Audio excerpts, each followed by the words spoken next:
किसान, बदलते भारत की शान।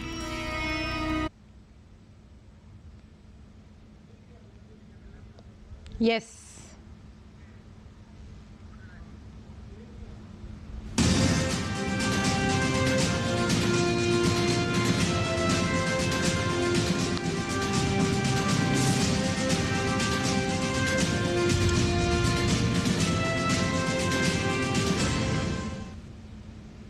नमस्कार, स्वागत है आपका किसान समाचार में। मैं हूं रेशमा आपके साथ। आइए नजर डालते हैं इस वक्त की हेडलाइंस पर। प्रधानमंत्री नरेंद्र मोदी ने भोपाल में 2 दिवसीय ग्लोबल इन्वेस्टर समिट का किया उद्घाटन। एक जिला एक उत्पाद, राज्य में गांव की अनूठी शिल्पकला और सांस्कृतिक विरासत को किया गया प्रदर्शित। लैटिन अमेरिका और कैरिबियन सत्र जैसे अंतर्राष्ट्रीय सत्र और प्रमुख भागीदार देशों के लिए विशेष सत्र भी होंगे शामिल। प्रधानमंत्री किसान सम्मान निधि योजना के आज 6 वर्ष हो रहे हैं पूरे। भागलपुर सहित देश भर के पीएम किसान योजना के लाभार्थी बेहद हैं उत्साहित। भागलपुर के किसान पीएम मोदी के स्वागत के जोर शोर से कर रहे हैं तैयारियां।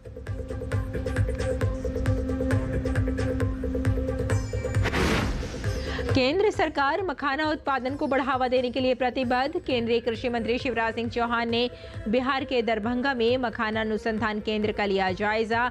आय बढ़ाने की दिशा में सरकार ठोस रणनीति पर कर रही है काम।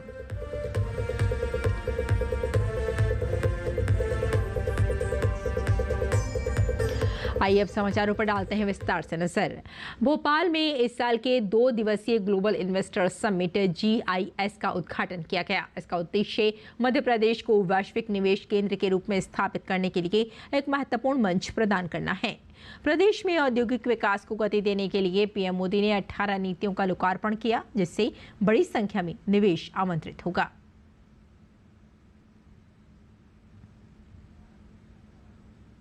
एमपी में डबल इंजन सरकार बनने के बाद विकास की गति भी जैसे डबल हो गई है। केंद्र सरकार कंधे से कंधा मिलाकर एमपी के विकास में, देश के विकास में जुटी है। चुनाव के समय मैंने कहा था कि अपने तीसरे टर्म में हम 3 गुना तेजी से काम करेंगे। ये स्पीड हम साल 2025 के पहले 50 दिनों में भी देख रहे हैं। इसी महीने हमारा बजट आया है। इस बजट में भारत की ग्रोथ के हर कैटलिस्ट को हमने एनर्जाइज किया है। हमारा मिडिल क्लास सबसे बड़ा टैक्स पेयर भी है। ये सर्विस और मैन्युफैक्चरिंग के लिए डिमांड भी क्रिएट करता है। इस बजट में मिडिल क्लास को एम्पावर करने के लिए अनेक कदम उठाए गए हैं।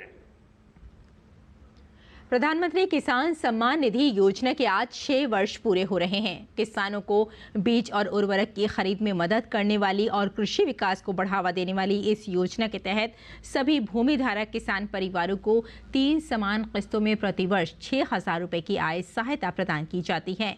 इस योजना से किस प्रकार हमारे किसान भाई लाभ प्राप्त कर रहे हैं, पेश है हमारे संवाददाता शमीम अख्तर की ये रिपोर्ट।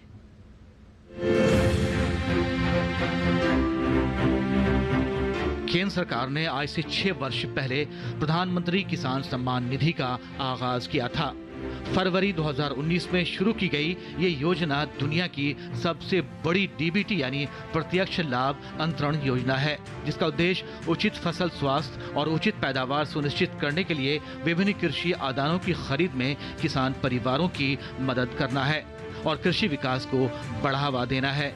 इस योजना के तहत भूमि धारक किसान परिवारों को 3 समान किस्तों में प्रति वर्ष 6,000 रुपए की आय सहायता प्रदान की जाती है।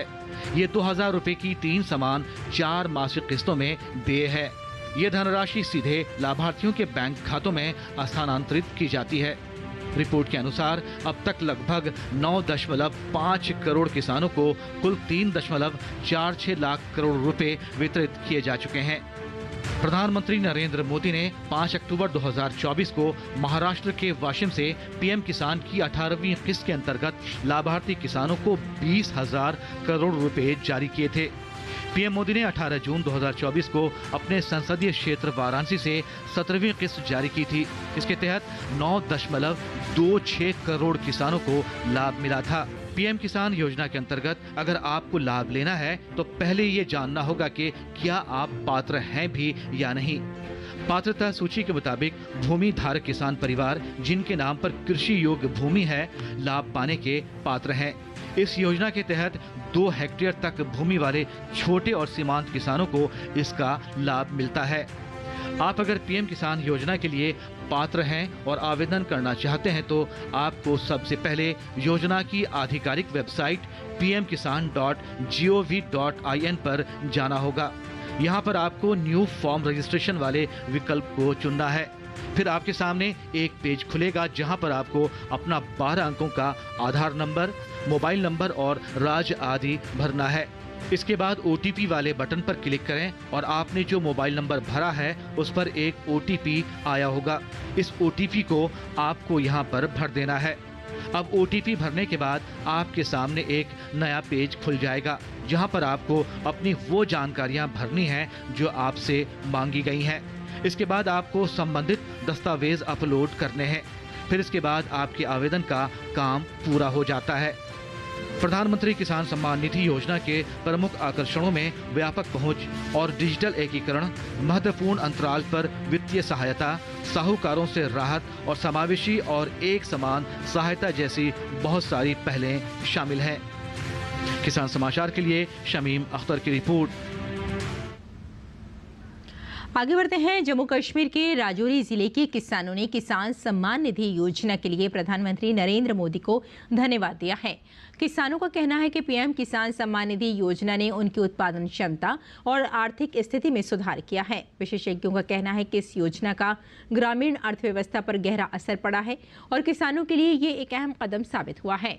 एक किसान अमर सिंह ने कहा कि हम देश के प्रधानमंत्री जी का तहे दिल से धन्यवाद करते हैं कि वे किसानों के बारे में इतना सोचते हैं, जिससे हमारा मनोबल और ज्यादा बढ़ जाता है। इसके साथ ही राजौरी का कृषि विभाग भी हमारी बहुत सहायता करता है।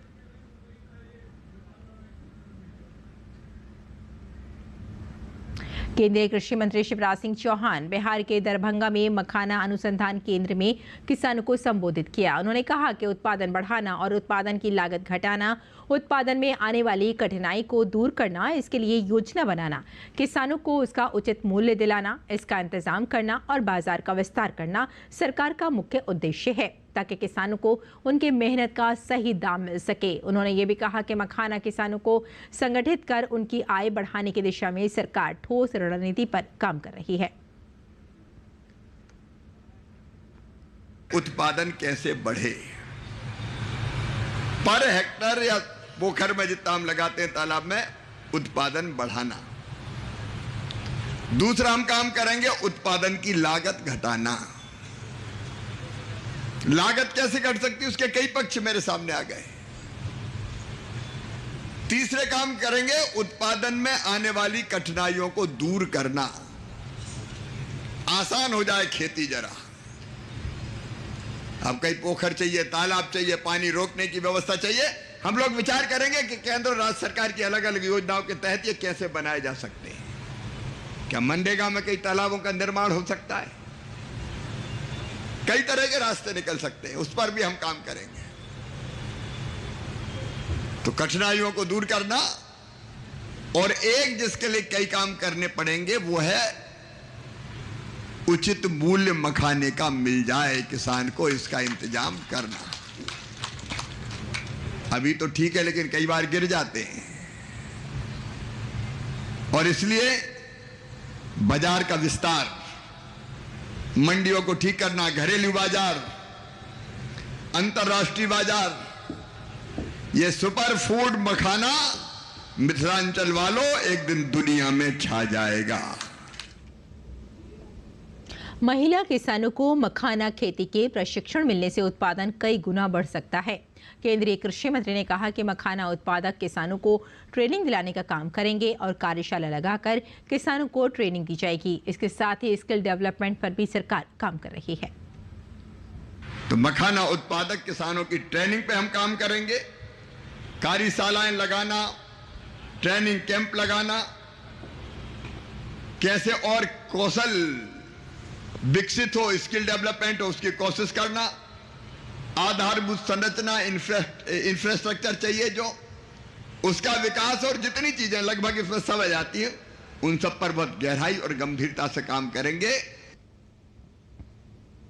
प्रधानमंत्री नरेंद्र मोदी बिहार के एक दिवसीय यात्रा पर आज भागलपुर पहुंचेंगे। भागलपुर से पीएम किसान सम्मान निधि की 19वीं किस्त जारी करेंगे। केंद्रीय कृषि मंत्री शिवराज सिंह चौहान पीएम मोदी की यात्रा का जायजा लेने के लिए पहले ही भागलपुर पहुंच चुके हैं। डीडी न्यूज संवाददाता राजेश राज ने शिवराज सिंह चौहान से पीएम के पूरे कार्यक्रम पर खास बातचीत की। केंद्रीय कृषि मंत्री शिवराज सिंह चौहान भागलपुर में हवाई अड्डा पर अभी मौजूद हैं और प्रधानमंत्री नरेंद्र मोदी के आगमन की तैयारियों का जायजा लेने के लिए आए हैं।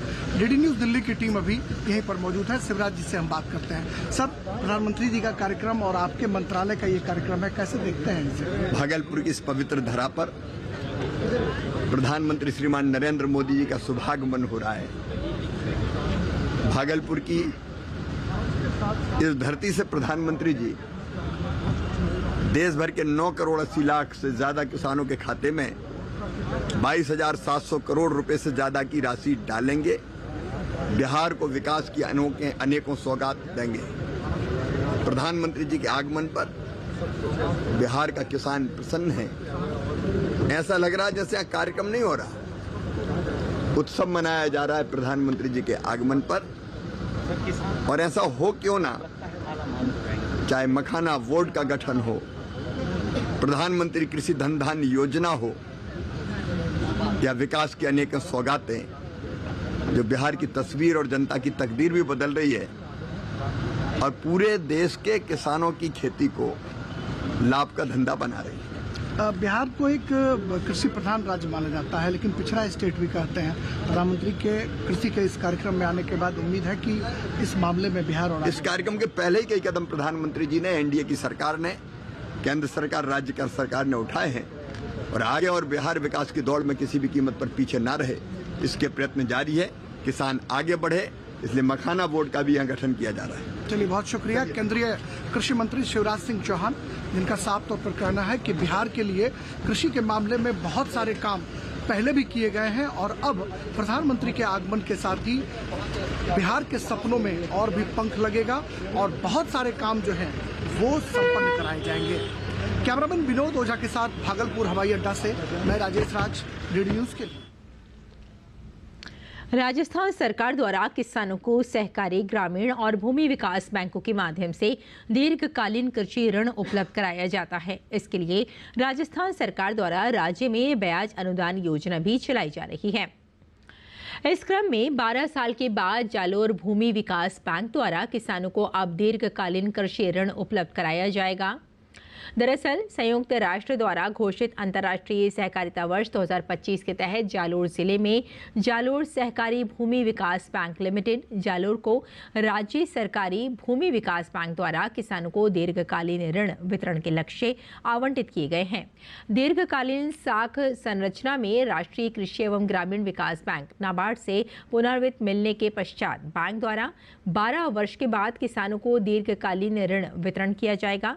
राजस्थान सरकार की बजट घोषणा के अनुरूप अनुदान योजना के तहत किसानों एवं लघु उद्यमियों को ये ऋण वितरण किया जाएगा, जिसके फलस्वरूप भूमि विकास बैंक द्वारा वितरित दीर्घकालीन कृषि ऋण मात्र 5.05% एवं दीर्घकालीन आकृषि ऋण मात्र 7.05% की ब्याज दर पर उपलब्ध हो सकेगा, जो अन्य बैंकों से अपेक्षाकृत कम है। इसके लिए सरकार का बजट में 400 करोड़ रुपए का प्रावधान रखा है।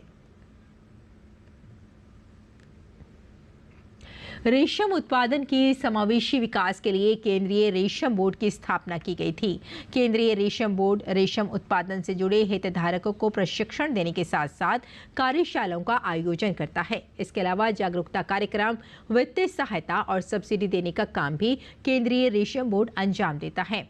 केंद्रीय रेशम बोर्ड के काम करने के तरीके पर रेशम बोर्ड के सीनियर फील्ड असिस्टेंट विकास मिश्री से बात की हमारे संवाददाता शमीम अख्तर ने। रेशम के उत्पादन को बढ़ावा देने के लिए सरकार प्रयासरत है। इसके लिए सरकार ने सेंट्रल सिल्क बोर्ड की भी स्थापना की है।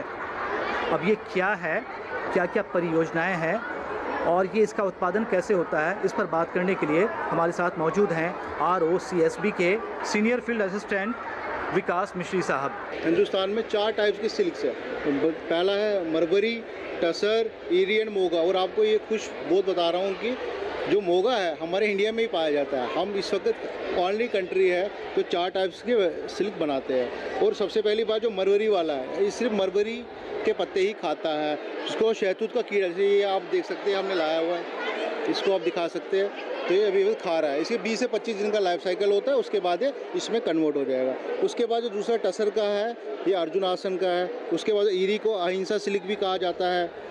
और उसके बाद मुगा है, इसको गोल्डन सिल्क भी कहा जाता है। इसे सब पूरा सेंटर। उसके बाद हमारे जो साइंटिस्ट विज्ञानों ने क्या किया, पहले हमारा इसका सेरिसन से एक्सट्रैक्ट होके इसका वेस्ट निकलता था, उससे प्रोडक्ट्स भी बन गए। ये देखिए, body lotion, face wash, lotion. उसके बाद जो कोकून का वेस्ट है, उससे गारलैंड्स बन गए, वो देखिए बकेट्स बन गए कि लोगों को रोज़गार मिले। फिर उसके आगे 2004 में हमारे वगैरह जी ने सिल्क मार्क ऑर्गेनाइजेशन को वो दिया अंजाम। उसके बाद हमारा सिल्क मार्क ऑर्गेनाइजेशन बन गया है। गोल्ड खरीदते हो, उसी तरह गोल्ड जब खरीदते हो क्या होता है उसमें हॉलमार्क, उस तरह हमारा सिल्क मार्क लेबल्स है। तो सिल्क मार्क खरीदने के लिए हमारे डांसिंग बटरफ्लाई देख लीजिए, ये है। जैसे आप बार कोड इसको स्कैन करेंगे तो उस EU होता है ऑथोराइज यूज़र, उसका वो आ जाएगा, नाम आ जाएगा। तो ये हमारा ऑथेंटिक है। हाँ, अगर मैं सभी से करता हूँ निवेदन, जो भी आगे से सिल्क की साड़ी है वो ये चीज़ ज़रूरी देखें, क्योंकि आजकल बहुत सारी ठगी हो रही है, उससे बचे रहे। आज अगर कोई किसान इस खेती में इसमें आना चाहता है, इसके प्रोडक्शन में, तो उनको और वो जोड़ना चाहता है इससे, तो उनको इसका प्रोसेस क्या है? देखिए, किसान के लिए हमारी अच्छी योजना है। जैसे कि हम लोग तो RO में बैठते हैं, हम लोगों को तो मौका नहीं मिला। हमारे जो उसके लिए हर एक क्षेत्र में हम लोगों का REC खुला हुआ है, वहाँ वैज्ञानिक बैठे हुए हैं। जैसे कोई कीड़ा पालना चाहता हो, इसमें चाकी होती है, 10 दिन की चाकी होती है, ठीक है। चाकी के बाद हम 2 स्टेज हम ही करके देते हैं। उसके बाद कितना 15 दिन 25 दिन का पूरा लाइफ साइकिल है, बाकी उसको सिर्फ 15 दिन ही कीड़ा पालना है। उसके बाद उसको हम व्यापारी भी उसके घर पे अब उसको लेते हैं। फिर जो उसको, ताकि जैसे उसका कोकून तैयार हो जाए तो उसको ऑन द डोर ही उसको पैसे मिले, ताकि उसको रोज़गार मिले। तो हमारी जितनी भी है बड़े भाइयों से उम्मीद है, ऑल ओवर इंडिया कहीं से भी जुड़े हैं, हमारे सेंटर्स पे जाइए, हमारी वेबसाइट्स है, आप जाइए, जुड़िए और पूरा लाभ लें। अगर कोई किसान इसको करना चाहे तो ये कितने दिन में उसको मतलब इससे कमाई हो सकती है? ये सारा प्रोसेस 25 दिन का है, मगर उसमें से 10 दिन हम ही करके देते हैं, ताकि कीड़ा बहुत नाजुक होता है, इसमें पूरा साइंटिफिक होता है। इसमें हम चाकी बोलते हैं, चाकी का पीरियड कम से कम 10 दिन का होता है। तो कीड़ा देखिए जैसे नाजुक है, इसमें टेम्परेचर मेंटेन करना पड़ता है, इसलिए पहले 2 स्टेज हम ही है। इस कीड़े के 4 मोल्ड से 5 स्टेजेस होते हैं, तो इसको डिफरेंट तरीके से इसको करना पड़ता है। इसीलिए हम पहले 2 स्टेज करके फिर हम बाकी के जो 2 है उसमें बस 10-12 दिन ही उनको पालना है कीड़ा, मैक्सिमम 15 दिन। उसके बाद उनको रोज़गार मिलेगा। और जैसे कोकून उनका हार्वेस्ट होएगा, उसके बाद हम व्यापारी आते हैं, उनसे कोकून खरीदते हैं। ये थे विकास मिश्री साहब, जो हमें बता रहे थे कि सरकार किस तरह से सिल्क को बढ़ावा दे रही है और सरकार ने इसके लिए सेंट्रल सिल्क बोर्ड भी कायम किया है। किसान समाचार के लिए कैमरामैन सुनील राणा के साथ मैं शमीम अख्तर, गाजियाबाद। और बिहार के जहानाबाद जिले के भारतू गांव के दुर्गेश कुमार ने लाखों की नौकरी छोड़कर गांव में मछली पालन की दिशा में कदम बढ़ाया है। आज वे मछली पालन के क्षेत्र में एक सफल किसान के रूप में उभरे हैं। केंद्र और राज्य सरकार की योजनाओं का लाभ उठाकर दुर्गेश कुमार लाखों युवाओं के लिए प्रेरणा स्रोत बन गए हैं। देखें ये रिपोर्ट। बिहार मछली पालन के क्षेत्र में आत्मनिर्भर हो गया है। बिहार सरकार का मानना है कि राज्य में 9 लाख हेक्टेयर नमी वाली भूमि है, जहां मछली का उत्पादन हो सकता है। राज्य सरकार इसके लिए किसानों को प्रोत्साहित कर रही है। तीसरा कृषि रोड मैप में मछली उत्पादन पर जोर दिया गया है। तालाबों में नीचे मछली, ऊपर बिजली उत्पादन से कई फायदे हो रहे हैं। जहानाबाद के रहने वाले दुर्गेश कुमार पहले बेंगलुरु में एक कंपनी में कार्यरत थे। उन्होंने कोरोना काल में गांव वापस लौटने का निर्णय लिया। गांव आकर उन्हें मत्स्य पालन के लिए सरकारी योजनाओं की जानकारी मिली। सरकार की योजनाओं का लाभ उठाकर उन्होंने गांव में मछली पालन की शुरुआत की। ये बायोफ्लॉक सेटअप है, जैसे तारपोलिन का इस पे शीट लगेगा, प्लास्टिक शीट, और इसमें एयर सर्कुलेशन का हम व्यवस्था दे देंगे। उससे आप समझ लीजिए कि ये मतलब किसान के लिए बड़ा एक्वेरियम बना दिए आप। इसमें आप मछली को मार्केटेबल साइज करके बेच सकते हैं। इसमें जिनके पास जगह की कमी है, 10 कट्ठा जगह नहीं है, 2 कट्ठा जगह से आप मछली पालन शुरू कर सकते हैं। 1-2 लाख रुपए आप सालाना आप इससे भी कमा सकते हैं। जहानाबाद की मत्स्य प्रसार पदाधिकारी अपर्णा कुमारी ने बताया कि सरकार मछली पालन के लिए कई योजनाएं चला रही है। केंद्र और राज्य सरकार की योजनाओं के बारे में जानकारी देते हुए उन्होंने कहा कि विभाग किसानों तक इन योजनाओं को पहुंचाने के लिए सदैव तत्पर है, उनकी मदद करने के लिए प्रतिबद्ध है। बिहार में भी बहुत लोग आगे बढ़ रहे हैं और ये बहुत ही लाभकारी है। लोगों को इसमें कभी नुकसान नहीं होगा। मैंने भी इससे ग्रेजुएशन की है, तो हमें पढ़ाया जाता था कि ये एक ऐसा बिजनेस है जिसमें आपका मत्स्य पालन एटीएम की तरह है। जब भी आपको पैसे की जरूरत हो, अपना जाल मारिए, मछली निकालिए, मछली बेचिए और आपको पैसा मिल जाएगा। किसी चीज के लिए आपको वेट करने की जरूरत नहीं है। तो मैं तो कहूंगी मत्स्य पालन लोगों को ज्यादा से ज्यादा करना चाहिए और इससे लोग आत्मनिर्भर बन रहे हैं। इवन जो महिलाएं हैं वो भी आगे आ रही हैं, कुछ अलंकारी का करके, अपने बैकयार्ड में करके, तो इससे महिलाओं को भी प्रोत्साहन मिल रहा है।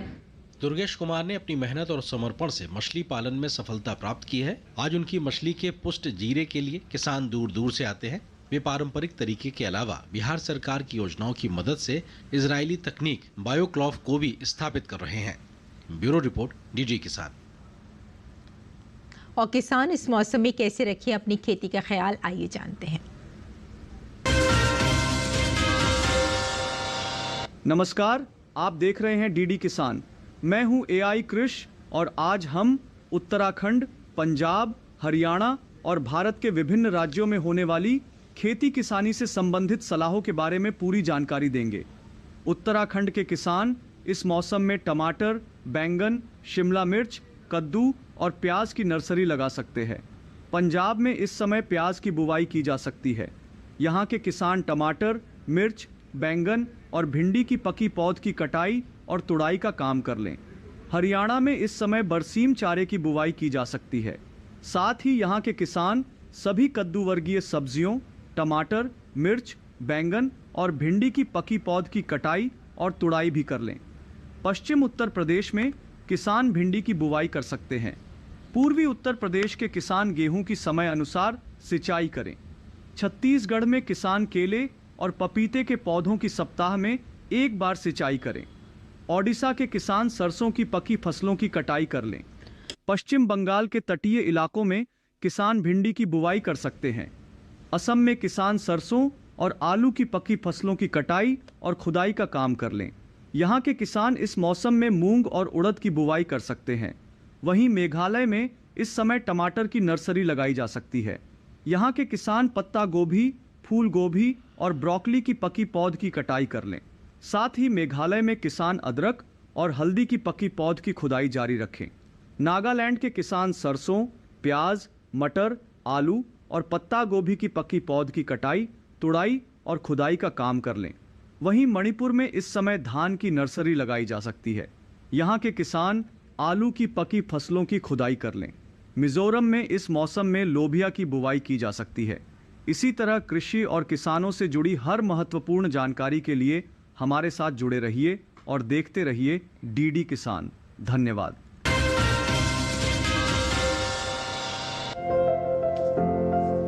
ये समय बैंगन की बुआई के लिए अनुकूल है।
करें।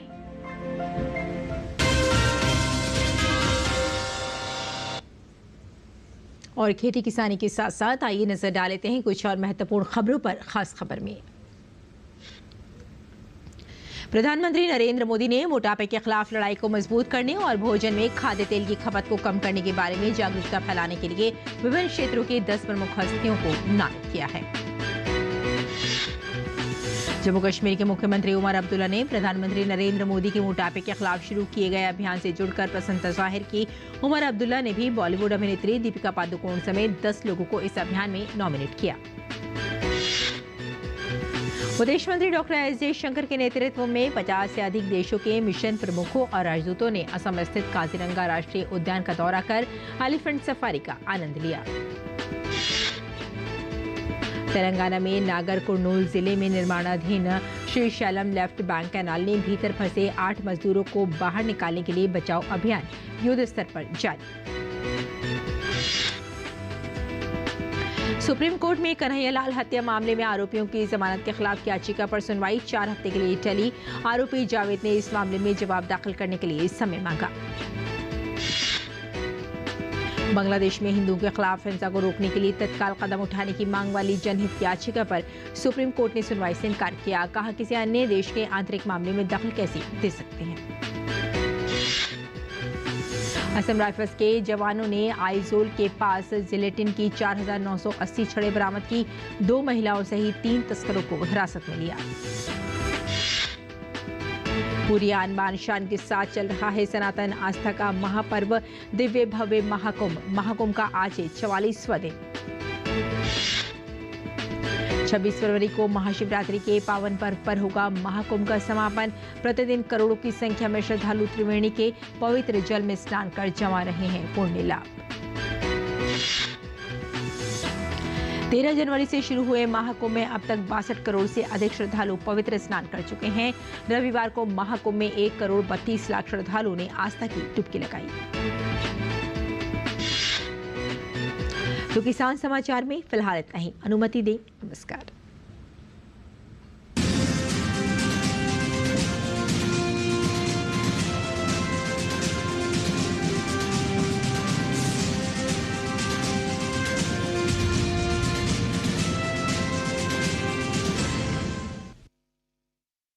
डीडी